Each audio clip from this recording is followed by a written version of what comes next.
Welcome to another episode of Whiteboard Project Management YouTube channel. In this channel, we describe the tools and techniques used in the project management in a practical way. So if you are interested and you are new here, consider your subscription to this channel. And this episode will be a unique episode. This episode will be specified for how to create your progress and how you read your data from your project schedule as a plan, as a baseline versus the actual. How you check your progress in a simple way.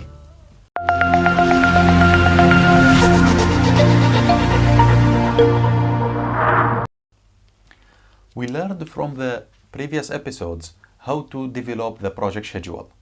Meanwhile, we learned how to create the baseline of the project schedule.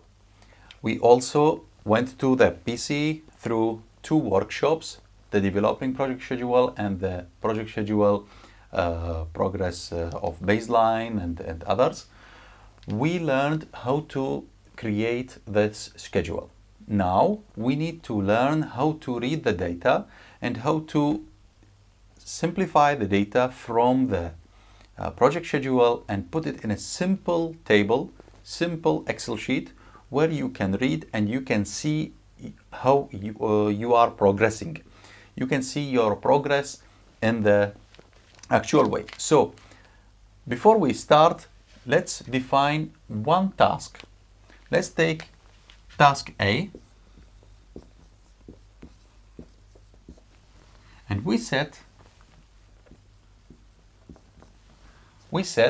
that each task has a start and finish. Okay, so it has a start and has a finish. We also said that each task is included in the task list and has a task attribute, has the task estimation duration and estimated resources and others. So now let's define that we have estimation of the task, that we have always the day, the start date of the project, of the task is defined. Now when we have planned this date, we call this as plan. So this date, if we consider that this task is taking you 5 days and you start from 1st of January 2021 and you finish by 6th of January 2021. This is your finish date. Then your plan here is 1st of January 2021. This is your plan. Once the task has been set in the project and your baseline is set, that means your project has been approved, you are setting your baseline, then the plan will become a baseline. Okay? Now I'm transferring the word plan to baseline. This baseline is also same date as per the plan. So I have the baseline and now I can start using the project. I can consider that now I can go ahead. Once I have the go ahead, I will check the forecast. Now what is the forecast? What is the actual, the words which is used? We always use in the project schedule the dates. We use the baseline,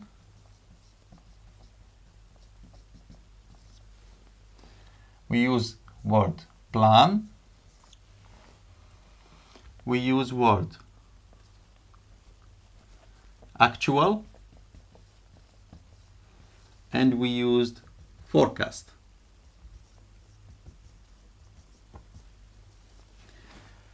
So each day of each task is changing from plan to baseline to actual and to forecast. Now you need to see those dates for each and individual activity. Here I have only activity A, only the first task, and I am saying that my plan was 1st of January. Now the project is approved. Once it's approved, it's changed after it's approved. The project is changed from plan to baseline. Now we need to transfer baseline to actual. So we started the project and we said we are checking and monitoring the project progress.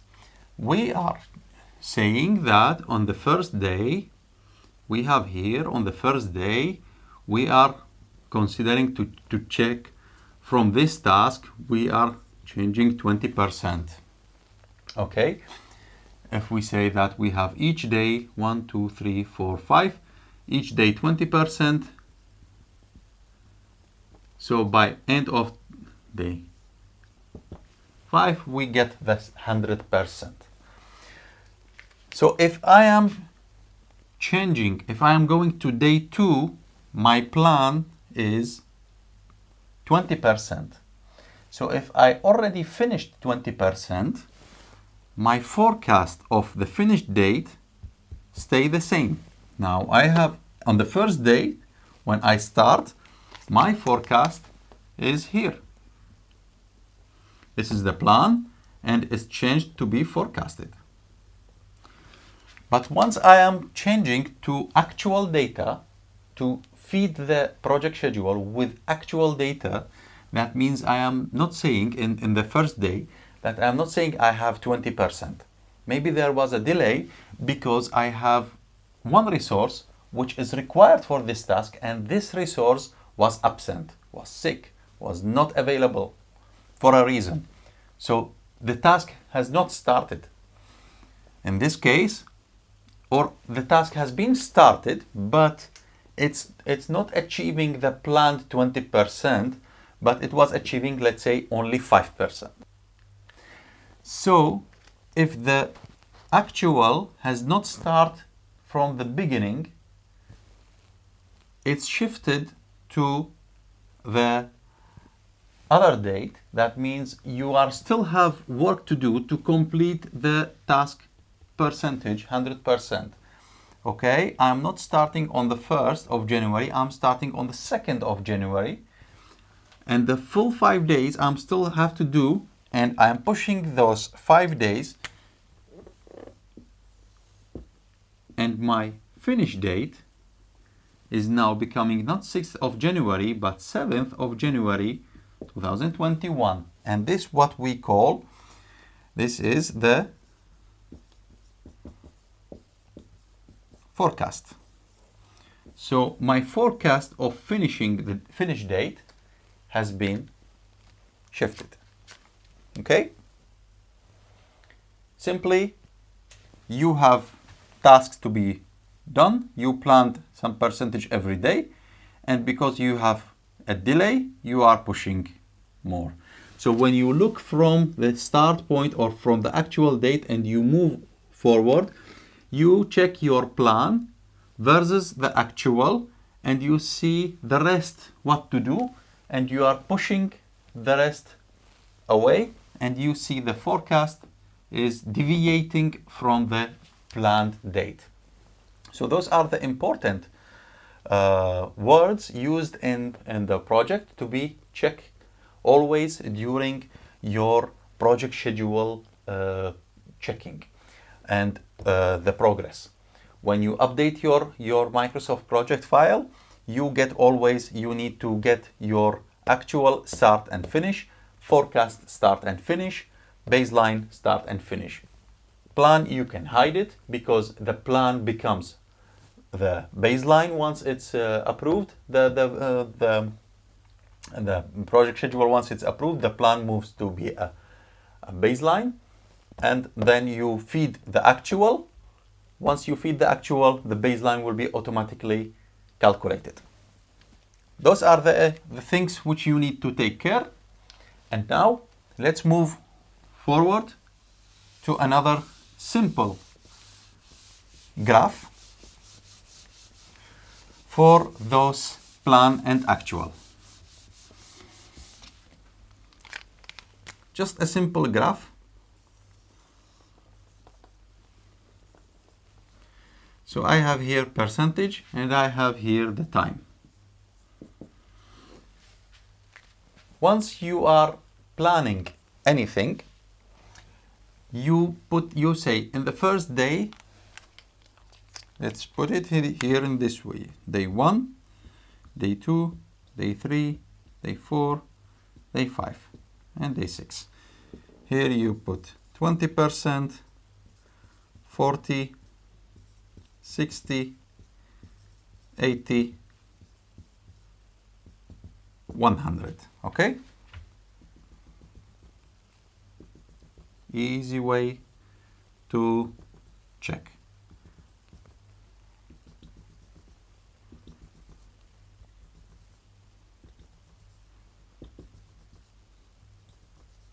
Okay, let's fill this graph. So we said let us consider we have each day same percentage to be completed to make it easy. Okay, in real life, the value of each day, the weight of each day is different and depends on the work done and depends on the resources to be used in that day. So the weight is different, but here let's consider that the weight of each day is the same. So each day is 5 days, it's 100% divided by 5, so it's 20% per day. So in day 1 I have 20%, in day 2 I have 40%, in day 3 I have 60, in day 4 80, in day 5 100%. So my line is, and then 100% stays 100%. So this is the plan. Okay, let's fill the actual. So if I'm saying in day 1 I haven't completed 20%, but I'm calculating that it will be finished or it's done only 10%. So I'm almost here. Sorry, in day 1 I am here. In day 2 I should finish 40, but actually I finished only 20, so I am here. In day 3 I should finish 60%, but actually I finished only 40%. And in day 4 I should finish 80%, but I finished only 50%. So if we are in day number 4, I will see that actually I am behind schedule because my line is under the plan. Okay, the progress line. Here we are talking about only one task. Be careful when you are talking about another project, you are talking about the full project tasks. Each task you are updating and the full project behavior percentage you can put in this line. So you have the plan and you have the actual, and this is your deviation beyond the plan schedule. So this area is the work not completed. You are behind the schedule, and this is the work which has not been completed, and you are on day 4 and you have to finish everything in day 5. So what you have to do, you have to jump with the progress back to here. But simple mathematics, when you have plan, so the area under the plan is the value of the work to be done. Once your plan is this much, the area behind or below the line is much less. So you cannot deliver 100% with less area in this graph. In order to complete with this, you can check that your forecast to finish 100% will be, let's say, in day 7 or in day 8. So you are delaying the project in order to keep the area under the actual line same as the area under the planned line. Okay? Area 1 should be same as area 2. This is area 1 as area plan, and this is area 2 as area actual. Should be always the same to complete, because you have the same work to be completed. So you have two options. Either you delay the delivery date, or you speed up with your work and you go above the plan. So you keep the area below, and you, in order to go above the plan, you have to crash your activities. For crashing definition, we will go to it in another way, but simply crashing is feeding more resources and push more money to complete the work in less time. It's not always applicable, because sometimes it's not logical at all. So this is your forecast. You can see your forecast is telling you that you are behind schedule, and recently you need to update your schedule, and you keep checking your forecast, compare it with your plan, and you see, okay, I am in schedule, or I am behind schedule, or I am ahead of schedule. Those are things which you need to take care. And in the next episode, we will go to the PC in a simple workshop, and we will take our project, our simple project which we have generated with few tasks. We will keep updating them. I will show you how to update how to read the planned percentage from the schedule, which has already a baseline. We will set a planned durations, planned values, percentage, and then we will assume some percentage in some date. We will put it, and we will see if the project is in schedule, behind schedule, or ahead of schedule. And we will keep updating and take the tricks how to go back to your plan and deliver the date and deliver the project in the required date. Also, we will set these values which we read in a simple table of Excel sheet, so you can see it yourself and you can start feeling the project behavior, because the project tasks should be updated always and should be monitored, and monitored for the reason that you have to always go back to your plan to be ready that you are delivering the plan as per the baseline. You will still have some deviation, because you have a deviation line. The deviation line is around, this is the sigma, which is around the plan, and the deviation line, we will discuss about it in the quality and cost control, that the sigma, the 6 sigma, and the 3 sigma, and 2 sigma area, and the mean value. Thank you for watching the Whiteboard Project Management, and I hope that this lesson delivered to you a lot of new information. If you have any questions, please leave it down in the comments, and I will be happy to reply for all your comments. Or you can send definitely an email to the email described in the description down below, and I will be happy to reply to you and send you all what you want of information. Thank you.